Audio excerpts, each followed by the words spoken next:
I woke up early, before the sun even thought about it, that dull, gray light just starting to bleed through the cheap blinds.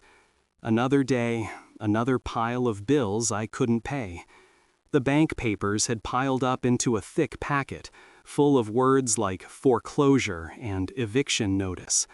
My house, this old place that smelled faintly of damp wood and forgotten dust, was almost gone.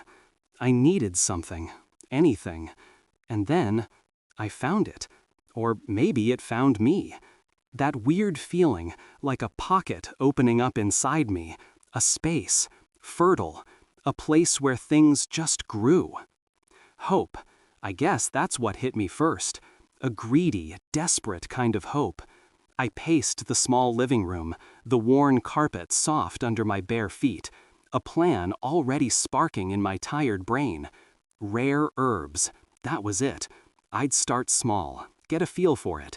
Mint, something I could sell to the local organic health shop. Easy money. I actually felt a lightness in my chest, a feeling that had been a stranger for months.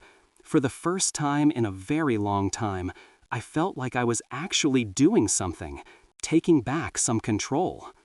I poured my focus into that space, that personal void inside me.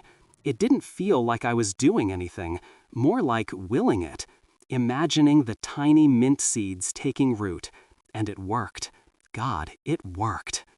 When I harvested them, it was almost too much. The mint leaves, they were intensely green, almost glowing, like someone had cranked up the color saturation to 11.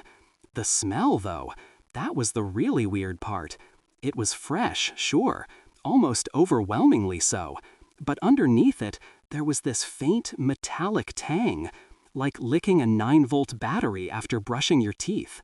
I sniffed, a little confused, peeling back a leaf. Probably just good soil, I mumbled to myself, trying to sound convincing. I mean, it was growing at an impossible rate. Maybe super growth just meant super smell. I shrugged. What did I care? It was mint, sellable mint. That was all that mattered. As I got ready to step into that internal space again, to start on a bigger, more valuable batch, I felt this odd pressure at the back of my neck, like someone had brushed a strand of hair against me. I reached up, rubbing the spot, but there was nothing there, just skin. I dropped my hand, blinking, and then I looked at my palm.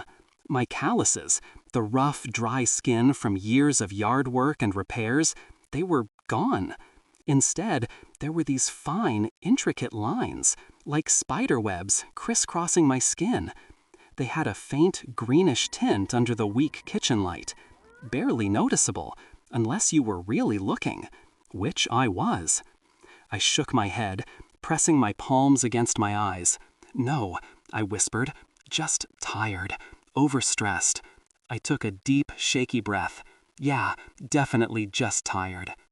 I decided to take a walk, clear my head, get some air. Maybe a little fresh air would make those green lines disappear. As if. I walked around the block, past Mrs. Henderson's perfectly manicured rose bushes, past the empty lot where old Mr. Abernathy used to feed the squirrels. Nothing changed. The lines were still there. The minty, metallic taste was still in my mouth, even though I hadn't touched the leaves in hours. It was like it had soaked right into my tongue, into the roof of my mouth, a lingering ghost of a taste. And then I heard it. Mr. Peterson, 2 houses down, was on his porch, talking on the phone. Jovial, loud, complaining about the weather to someone. "Can you believe this heat, Jerry? Sweatin' like a pig," he boomed.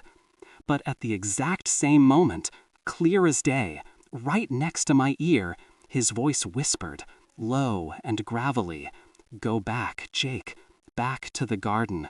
It needs tending." I jerked my head around so fast my neck cracked. Nothing. No one. Just the empty sidewalk stretching behind me. I spun back to Mr. Peterson's porch.